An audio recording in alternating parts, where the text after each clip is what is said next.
Vamos ahora con la conferencia de la doctora Aida Lucio Espina, directora de Tránsito y Transporte del Ministerio de Transporte, con el tema Proyecto de Ley de Reforma al Código Nacional de Tránsito.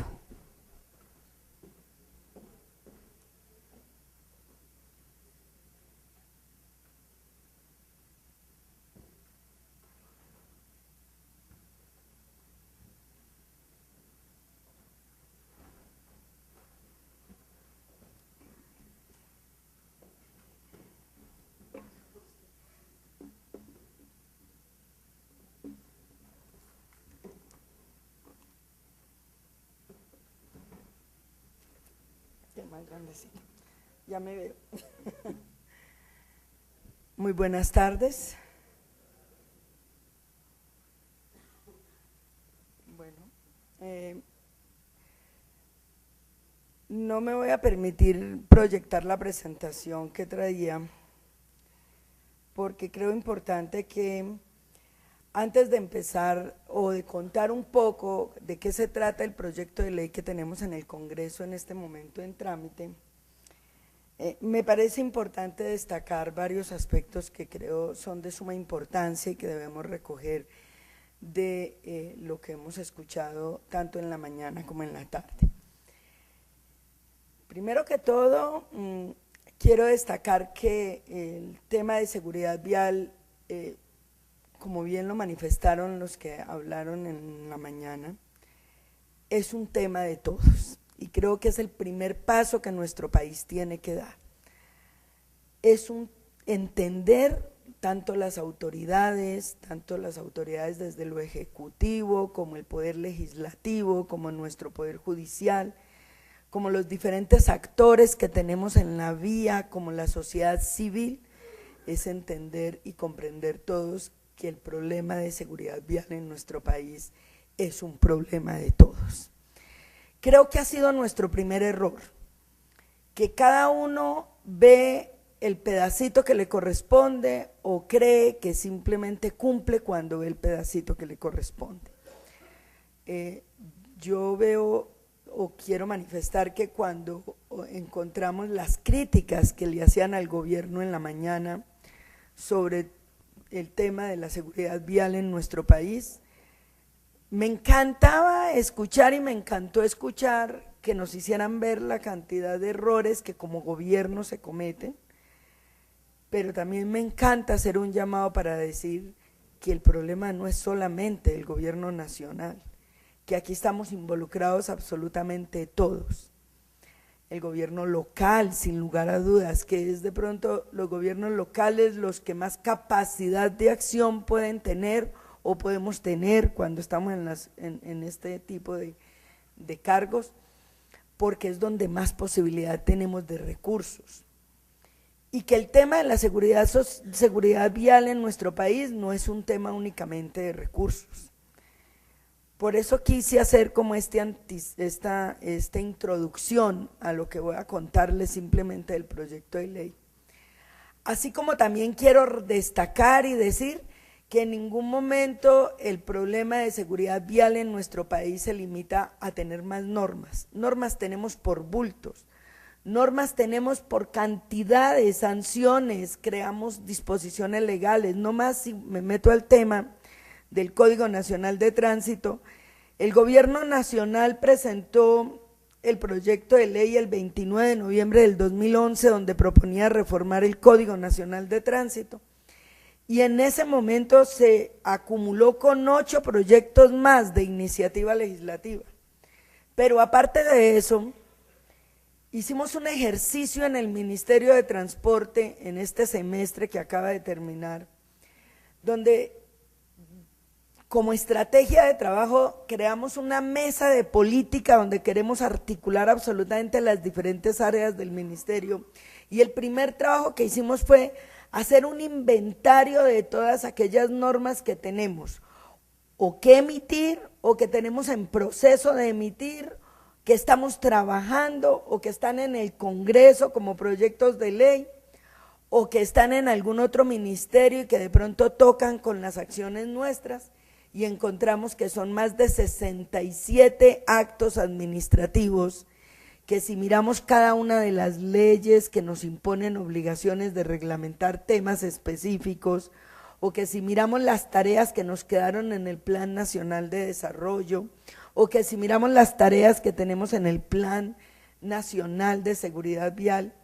nos genera que tenemos que producir cerca de 67 actos administrativos o pronunciarnos como en 16 proyectos de ley que hay en el Congreso entre normas que tienen que ver con la regulación en materia de tránsito o normas que tienen que ver con la regulación de transporte. Y dice uno, y seguimos construyendo normas y seguimos haciendo normas y desde todos los ángulos seguimos produciendo normas, la iniciativa legislativa, la iniciativa ejecutiva, pero yo creo que nuestro primer gran diagnóstico, y tenemos que decírnoslo con absoluta humildad todos,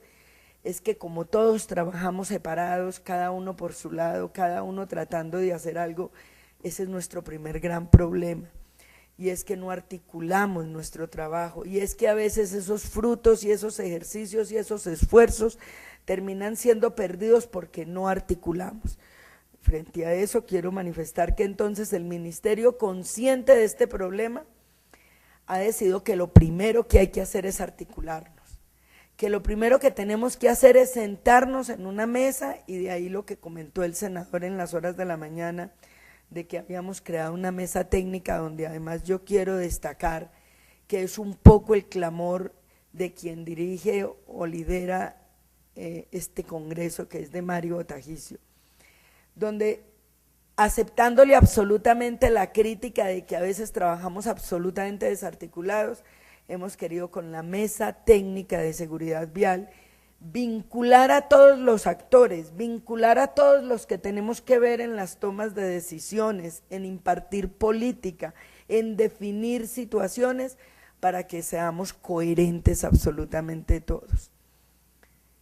Y una de las cosas que veíamos, por ejemplo, hablando de la desarticulación, es precisamente lo que esta mañana se decía frente al tema de,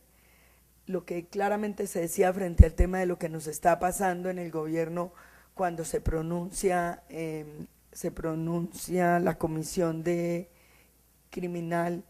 Política Criminal y manifiesta que no está de acuerdo con la posición que se ha venido tratando de liderar por algunos congresistas, y que los ministros de transporte han estado de acuerdo, y es en que busquemos de alguna medida la penalización del solo hecho de conducir en estado de embriaguez. Porque hay personas que le dicen a uno, pero si ya meten la gente a la cárcel. No, es que lo que estamos buscando es penalizar la conducta de conducir en estado de embriaguez. No es el hecho de decir que penaliza solamente cuando hay un homicidio o cuando hay una lesión personal, con la consecuencia, es penalizar solo la conducta de coger un vehículo cuando está en estado de embriaguez, porque es que antes de la persona sentarse a tomar unos tragos, es consciente de que si piensa revolver la conducción con esos traguitos, ya está poniendo en peligro a otros, no solamente él y su vida, sino en peligro a todos aquellos que son actores en la vía y se puede encontrar. Y ese es un claro ejemplo de desarticulación. Mientras nosotros, Ministerio de Transporte, y mientras muchos sectores del país, el mismo Congreso, está tratando de penalizarlo, hoy tenemos que, por otro lado, otro sector del gobierno dice que no, porque no lo ve conducente, porque no se ajusta a otro tipo de políticas que tenga el gobierno. En ese punto particular, antes de entrar ya en el detalle de qué es la reforma del Código Nacional de Tránsito que el Ministerio quiere abanderar, quiero decirles que más como una iniciativa que apenas voy a socializar con la ministra, que ustedes bien saben que está llegando apenas a la cartera ministerial, tenemos que tratar no solo de articularnos como entidades, sino de articular las diferentes normas y regulaciones que tenemos. Y creo que puede haber un camino que lo quiero mencionar simplemente como una idea, para que quienes estando aquí me puedan ayudar a construir la idea, la podamos construir. Y es que si bien nosotros por otro lado sacamos unas normas donde generamos la existencia de unos actores que se llaman de apoyo al tránsito, que son los particulares que cumplen ciertas actividades como los centros de reconocimiento, como los centros de enseñanza. Y si bien en el país hemos regulado la existencia de todos estos actores que se llaman organismos de apoyo al tránsito,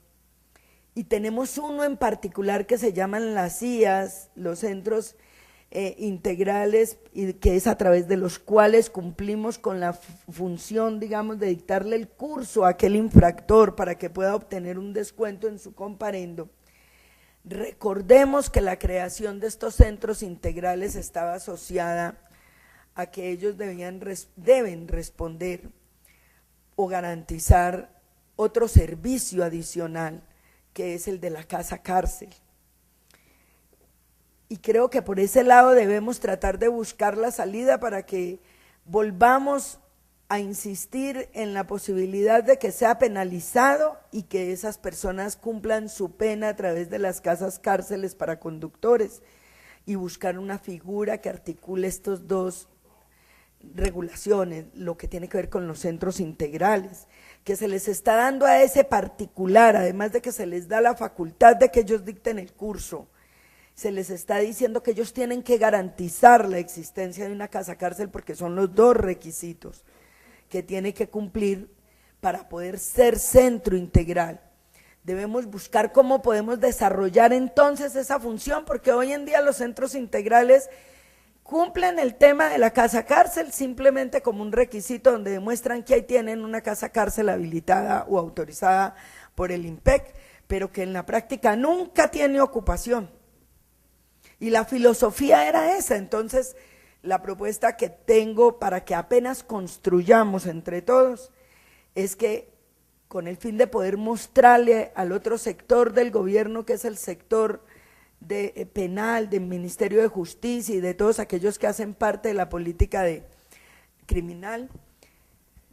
que no nos cierren la puerta en la posibilidad de penalizar a los conductores que estén en estado de embriaguez, y que por el contrario busquemos ese espacio. Si el problema y la justificación para que ellos digan que no es, en general, ¿cómo le va? Si la justificación es el hecho de que hoy las cárceles están llenas y que tienen problemas con la crisis carcelaria que tenemos en el país, entonces que busquemos aprovechar a través de esa obligación que tienen los centros integrales de garantizar casas cárceles, que podamos convertir de verdad esas casas cárceles en los sitios donde tengan que cumplir la pena aquellas personas, y no las mandemos para el régimen carcelario normal que tiene el resto del país. Lo lanzo simplemente como una idea, vuelvo e insisto, para que me ayuden a estudiarla y a estructurarla, y con eso articulamos dos situaciones jurídicas que queremos: la de generar la responsabilidad penal en ese conductor que se atreve a coger un vehículo en estado de embriaguez o con algún grado de alcoholemia, y en esa norma que le obliga a los centros integrales a tener unas casas cárceles, que hoy es inocuo porque nada estamos haciendo con esas casas cárceles. Vuelvo y le digo, es simplemente una idea, apenas la voy a socializar al interior del ministerio, pero creo que esa nos puede ayudar a encontrarle una salida al tema. Ahora sí voy a hablar rápidamente de qué es la reforma del Código Nacional de Tránsito que propuso el gobierno. Ese proyecto, como les dije inicialmente, fue acumulado con otros 8 proyectos que pretenden, de origen legislativo, y que pretenden reformar el código. Durante la semana comprendida entre el 6 y el 14 de junio del 2012, fue sometido a primer debate y se aprobó el proyecto de ley de reforma al código. ¿Por qué cuento esto como un antecedente a entrar en los detalles? Porque obviamente hoy, a pesar de que esto se aprobó en el Congreso, en primer debate, la reforma, después de los debates propios que hubo, aún no la conocemos oficialmente o publicada. Sabemos que se aprobó porque estuvimos en la sesión y porque hubo la aprobación del proyecto de ley en primer debate, pero todavía no está publicada. ¿Qué es lo que pretendimos como ministerio con ese proyecto de ley? Los elementos sustanciales que teníamos en el proyecto de ley son: el fortalecimiento institucional, que fue una de las cosas que más reclamaron esta mañana todos en las exposiciones que hicieron. Allí en ese proyecto de ley se está proponiendo la creación de un sistema nacional de tránsito que tenga como fin crear criterios y políticas unívocas en la aplicación de las normas de tránsito y garantizar la efectividad de las mismas.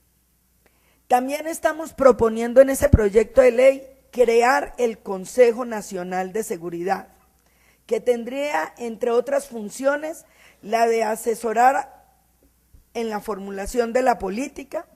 en proponer medidas que garanticen el cumplimiento del Plan Nacional de Seguridad Vial y en garantizar la coherencia de los planes locales de seguridad vial. Y aquí quiero explicar si sin duda el gobierno nacional ha avanzado. Creo que tenemos que ser justos con el gobierno, como bien lo dijo Mari y lo dijo la senadora o la representante María Estela. Hemos avanzado porque ya por lo menos este gobierno declaró la seguridad vial como una política de Estado, que antes no había ocurrido en nuestro país. Segundo, porque nuestro Plan Nacional de Desarrollo deja unas tareas muy claras y concretas frente a todo lo que tenemos que hacer, obviamente, frente al tema de la seguridad vial en nuestro país. Y por supuesto, se fijan unos lineamientos importantes que condujeron a que produjéramos el Plan Nacional de Seguridad Vial, que como bien lo manifestaron también en las horas de la mañana, hay muchas observaciones frente al contenido mismo del plan, para atender un poco todo este reclamo de que en un momento dado el Plan Nacional no recogió lo que eran las expectativas, y especialmente de todos los actores, y así nos lo han manifestado en el Congreso en reiteradas ocasiones. Hemos decidido crear en el ministerio, como lo contó el viceministro en las horas de la mañana, el plan, la mesa técnica de seguridad vial, donde queremos que participen absolutamente todos los interesados o actores en el tema. Y que vamos a trabajar en dos líneas en esa mesa técnica. Por una línea nos vamos a ir a revisar todo este plan para recoger las observaciones que han hecho algunos sectores que han considerado que son trascendentales tener en cuenta en nuestro plan nacional. Pero por otra línea, y se los planteamos así en la mesa técnica, es avanzar en lo que vemos que es bueno del Plan Nacional de Seguridad Vial. Tenemos muchas acciones claramente definidas en el plan. Muchas de esas acciones se tienen que volver una realidad cuando aterricemos nuestro plan nacional en los planes regionales y locales, que es una de las principales tareas que tenemos en este momento. Y es llegar a los gobernadores y a los alcaldes y acompañarlos en la construcción de sus propios planes regionales y locales, para que allí se identifiquen paso a paso, tarea a tarea, cada uno de los objetivos que se quieren tener y de las metas que se quieren obtener. Entonces, esa mesa técnica que ya creamos y que ya empezó a sesionar, va a tener una página especial en el internet, va a tener una comunicación directa y especial donde todo el mundo va a poder conectarse para conocer qué es lo que se está trabajando en esa mesa,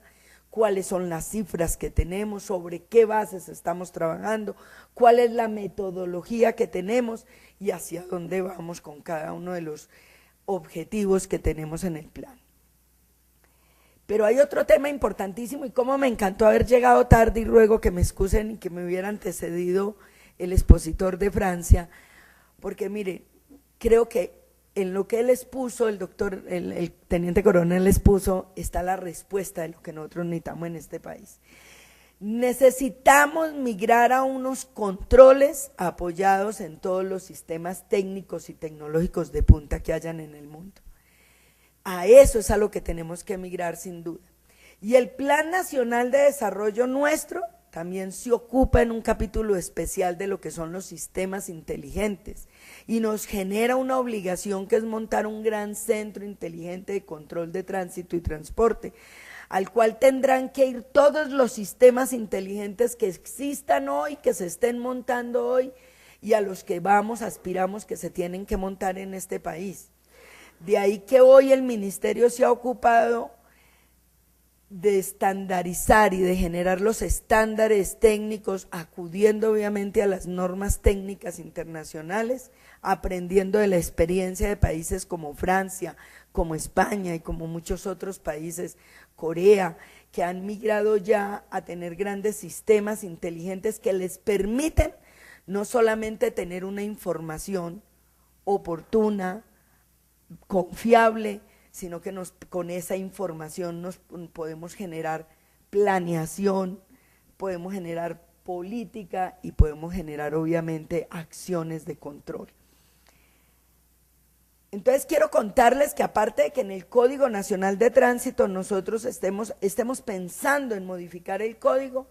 también estamos pensando en que tenemos de la mano y paralelo al Código Nacional, paralelo a la implementación del Plan Nacional de Seguridad Vial, que muchas de las acciones que tenemos dentro del Plan Nacional de Seguridad Vial se ven reflejadas en el momento en que en el Código Nacional de Tránsito logremos los cambios que queremos lograr.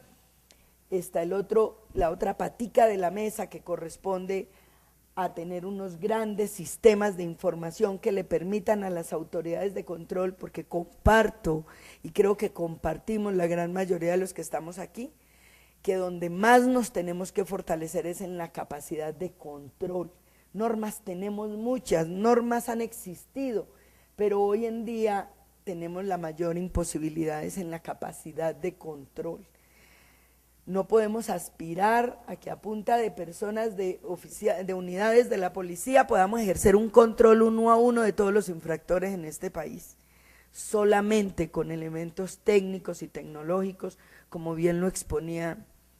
el expositor de Francia, solamente como él mostraba con cifras, cuando podemos implementar tecnología podemos obtener verdaderos controles. Podemos tener un Código Nacional de Tránsito divino, con grandes reformas, con grandes propuestas, sanciones, pero si no tenemos una capacidad de control, de poder llegar hasta ese infractor e imponerle la sanción,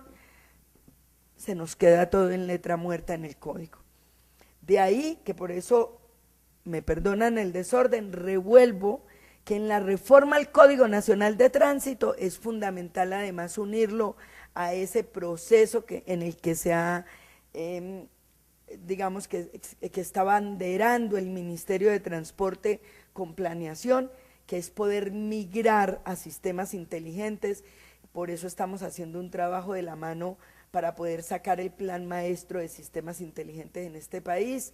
Por eso estamos migrando a tratar de sacar los estándares y definir los estándares en temas de comunicación, en temas de interoperabilidad, en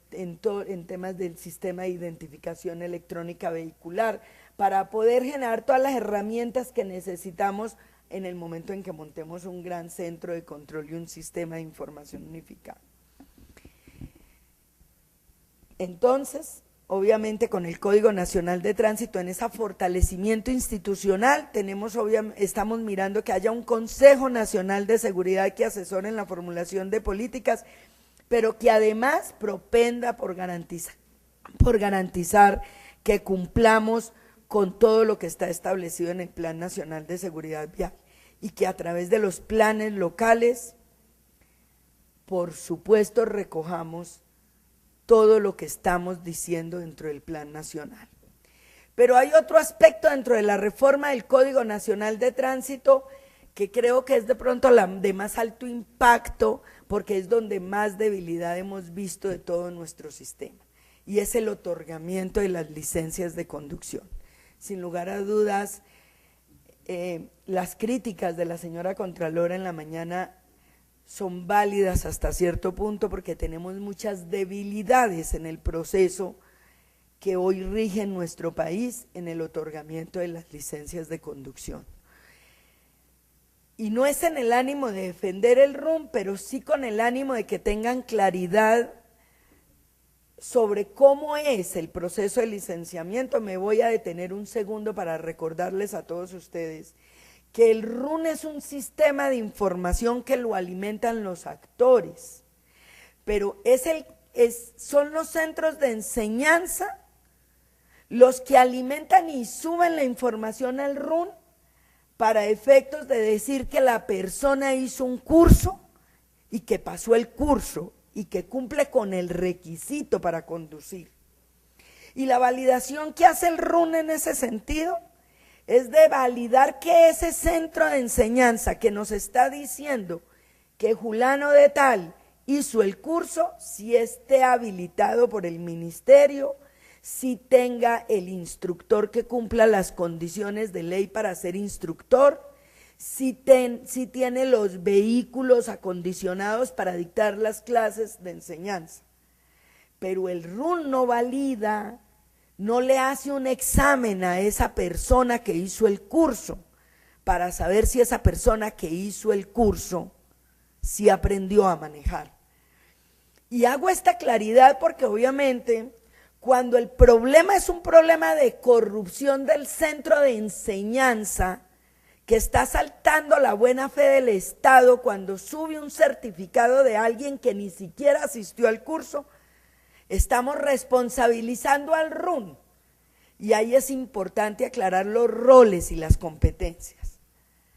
¿Qué estamos proponiendo nosotros en el Código Nacional de Tránsito en la reforma? Que separemos esa labor del curso, separemos el concepto de lo que es la capacitación como tal, del examen teórico y del examen práctico. Que si bien el centro de enseñanza lo habilitamos precisamente para que enseñe, le quitemos al centro de enseñanza la posibilidad de evaluar al conductor para decir que sí maneja o que sí aprendió la lección,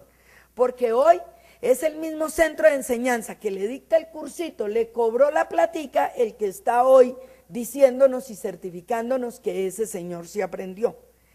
Lo que consideramos como una reforma trascendental en el Código Nacional de Tránsito es que separemos esos dos roles.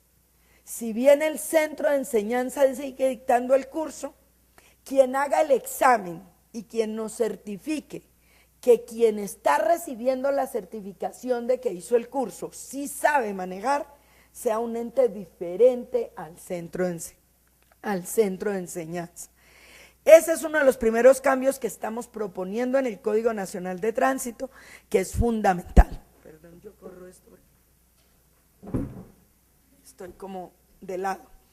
Ese es el primer cambio fundamental que estamos proponiendo en la reforma a la forma como expedimos la licencia de conducción. Que intervenga un SENA o que intervenga otra entidad y haga el examen. Y si esa persona pasa el examen, quiere decir que tuvo una buena escuela.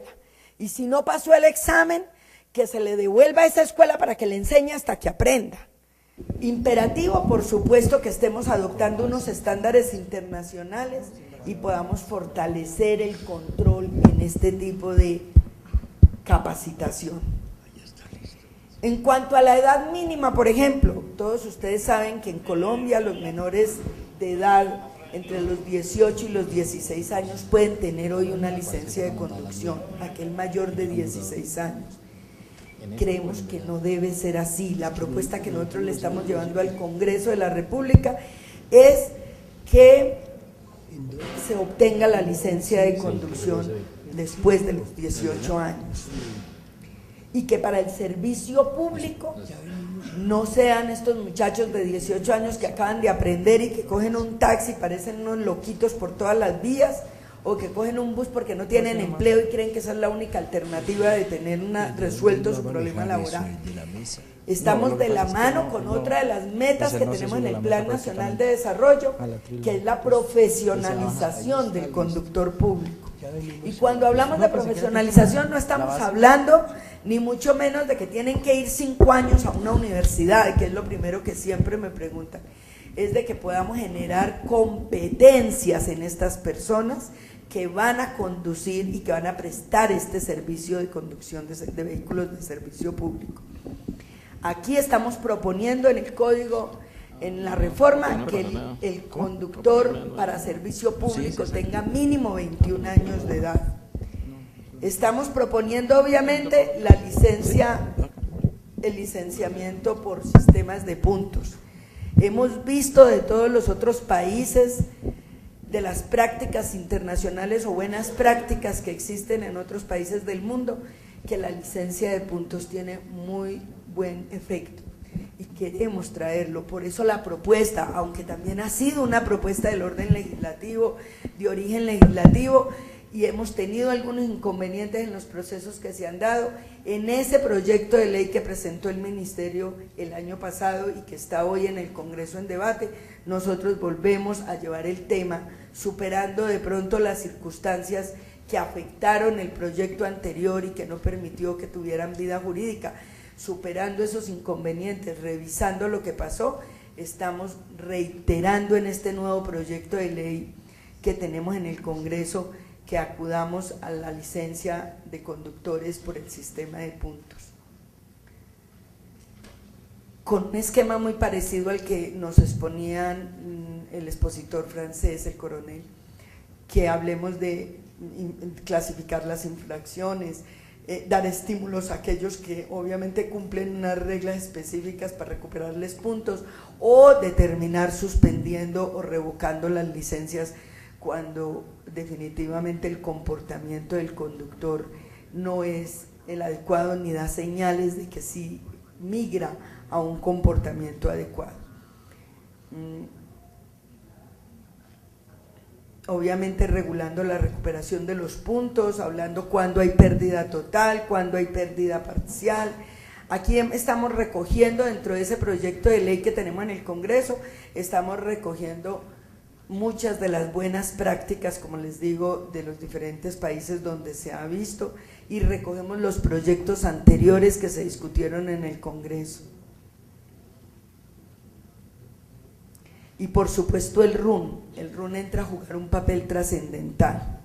Y por supuesto la sustitución de las licencias. Todos bien saben que hoy en el país tenemos un gran reto, que es iniciar el proceso de sustitución de las licencias. Hoy tenemos 3 tipos de licencias circulando en el país y tenemos una obligación impuesta por la ley que fue prorrogada en su plazo en el Plan Nacional de Desarrollo, donde nos ordenan al Gobierno Nacional que hagamos la sustitución de las licencias. Que ojo, hay que diferenciar entre la renovación de la licencia, que es lo que cada uno de ustedes hace voluntariamente cuando se acerca ante el organismo de tránsito a pedir que le renoven una licencia o que le reemplacen, le den una copia, un duplicado, que son 2 acciones diferentes, a la obligatoriedad que tenemos hoy por ley de hacer la sustitución de acuerdo a una ficha técnica nueva que recoge unos requisitos expresamente consignados en la ley 1383 del 2010. En ese proceso está el Ministerio, ya tiene la ficha técnica, en los próximos días la estará publicando y aspiramos a iniciar el proceso de sustitución de las licencias para que todos quedemos con una única licencia a partir de enero del año 2013, empezar a hacer todo este proceso de sustitución. Pero como datos curiosos les quiero contar, tenemos en Colombia más de 18 millones de licencias expedidas, entre las licencias expedidas a motos, para conductores de servicio público, para conductor particular de vehículo particular. Y encontramos que una misma persona tiene las 3 licencias, para moto, para servicio público, para servicio particular. Estamos proponiendo dentro de este proyecto que comprende toda la sustitución de las licencias, estamos proponiendo que la licencia esté asociada al número de la cédula de ciudadanía de las personas y que un solo documento contenga la descripción de a qué tipo de vehículo es que puede conducir, o si puede conducir los tres, o si puede conducir simplemente en motos, o si puede conducir solamente vehículo particular, o si puede conducir público, particular y moto, pero que sea un único documento y no que una persona tenga 3 licencias de conducción diferentes. Esto sí ha prestado para muchas circunstancias. Por ejemplo, en la práctica tenemos que a una persona cuando la encuentran en estado de embriaguez, mientras le hacen el proceso, se surte la suspensión de la licencia por parte de la autoridad de tránsito y la autoridad la remite al RUN. Muchas veces la persona hábilmente vaya ante otro organismo de tránsito, saca un duplicado. Y hemos encontrado, por ejemplo, la falencia de los organismos de tránsito, que en el momento en que están expidiendo en la sanción respectiva, la suspensión de 2 años, de 5 años, dependiendo del estado de embriaguez que hayan reportado, no verifican si la persona está tramitando o si tramitó otra licencia en ese interregno. Esa ha sido una de las formas como hemos detectado, por ejemplo, que burlan el sistema que tenemos. Y vuelve y juega, volvemos y decimos que es culpa del RUN. Y si bien en el RUN tenemos muchos inconvenientes porque no pretendemos desconocerlos, más que todo son por la migración o la calidad de la información que ha salido de los organismos de tránsito hacia el RUN o de los diferentes actores. También es cierto que muchas veces nos falta a cada una de las autoridades de tránsito en un momento dado, cuando hacemos el proceso, revisar todo este procedimiento. Por eso es tan importante que cuando hagamos la sustitución de las licencias de conducción, esta sea con la cédula, única y con la cédula, y que no haya posibilidad de sacar otra licencia, porque hoy con el juego que hay, y como es un número diferente al de la cédula, hoy juegan con esos tiempos quienes son hábiles para engañar los sistemas. De ahí que la conclusión es que lo que tenemos que hacer es implementar y desarrollar unos procedimientos con unos sistemas mucho más fuertes y ágiles para ello.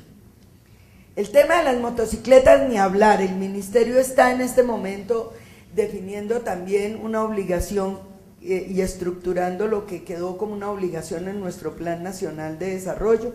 pero que también lo queremos trasladar al Código Nacional de Tránsito, y es volver muy severo no solamente el otorgamiento de las licencias de conducción para motos, sino a su vez ejercer un control fuerte sobre el uso de las motos. Realmente Colombia ya pasó que su parque automotor, más del 50% es motos.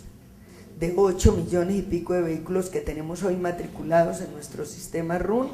que tenemos registrados en nuestro Registro Único Nacional, más de 4 millones son motos. Por lo tanto, el tema de las motos ocupa un papel importantísimo tanto en la reforma del Código Nacional de Tránsito como en los proyectos y programas que estamos adelantando a través del Ministerio. Ahí resumo fundamentalmente una de las reformas que traemos en el Código Nacional de Tránsito, que creo que van a ser las de más impacto. Es el tema de la licencia de conducción. También tenemos con los centros de reconocimiento, que son aquellos particulares, organismos de apoyo al tránsito, que participan en el trámite de la expedición de licencias, que son los que hacen los exámenes psicotécnicos, que nos certifican que la persona está en capacidades físicas, psicológicas, motriz, para poder conducir, donde también tenemos muchísimos problemas por la deslealtad que tienen los centros de reconocimiento, algunos, porque hay que reconocer que hay otros que sí han hecho un esfuerzo importante por dignificar esa tarea que ellos hacen, pero tenemos muchos que se han valido de esta herramienta de ser centro de reconocimiento, de haberse habilitado para prestarse en subir información sin haber hecho el examen, en vender el certificado sin hacer el examen. Y cuando pusimos controles como por ejemplo la huella, la foto, entonces le toman fotografías a la foto para mostrar que la persona estuvo. Próximamente saldrá una resolución por parte del ministerio, que ya está publicada incluso para observaciones, donde montamos todo un sistema de control, tratando de que la huella entonces sea huella viva, de que podamos generar desde el punto de vista tecnológico, con unas seguridades adicionales para tratar de garantizar que los centros de reconocimiento no sigan prestándose para ese juego de subir certificados de personas a las que ni siquiera han visto o a las que ni siquiera les han hecho el examen. Pero independientemente de que estemos pensando en tomar esas medidas, que estemos regulando, legislando, sacando disposiciones legales para ello, lo que sí tenemos que decir es que nuestra gran fragilidad en las licencias de conducción ha llevado a que desvirtuemos el resto del trabajo que se ha hecho bien hecho en muchos de los otros aspectos que tienen que ver con la seguridad vial. Pero que sin duda es crítico, porque nosotros con gente que esté conduciendo en las vías, que no sepa conducir, tenemos el riesgo más alto de accidentalidad de todo el mundo. Y de ahí la importancia de empezar por ese régimen en las licencias de conducción mucho más severo, mucho más drástico, pero además complementar las acciones del Estado con los sistemas de control, porque es de la única manera que podremos llegar a generar conciencia. Creemos en la penalización, creemos en la medida de la penalización de aquel conductor que el solo hecho de atreverse a conducir con un estado de alicoramiento está cometiendo un delito, y creemos que debemos seguir luchando por ello. Aquí les resumí un poco lo que dice el Código Nacional de Tránsito, la reforma. Hay muchos otros aspectos de la reforma, pues que para no alargar más la exposición no me refiero a ellos, pero que en materia de seguridad vial creemos que lo más contundente, lo más trascendental, además de generar estos dos, el Consejo Superior de Seguridad, y de generar un sistema de seguridad en nuestro país, aparte de ello es apuntarle a las licencias de conducción. Creemos que eso es de las medidas más contundentes para buscar dar un paso más en el tema de la seguridad vial. Muchas gracias.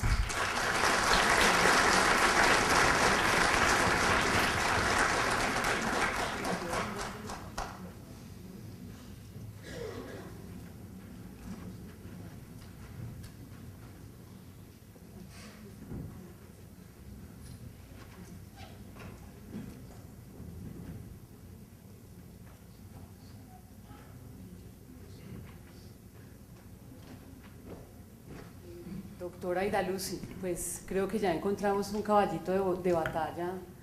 conjunto de la Liga contra la Violencia Vial y del Ministerio de Transporte. Usted sabe que de alguna forma su llegada al Ministerio de Transporte hace 8 meses nos abrió a nosotros la puerta, la ilusión de que realmente se lidere una verdadera política de seguridad vial. Conocemos de su trabajo cuando estuvo en la Secretaría de Movilidad de Bogotá, conocemos de su compromiso, conocemos de su capacidad de gestión y la alentamos, nos ponemos a su servicio, somos sus soldados para que realmente logremos sacar esta problemática adelante.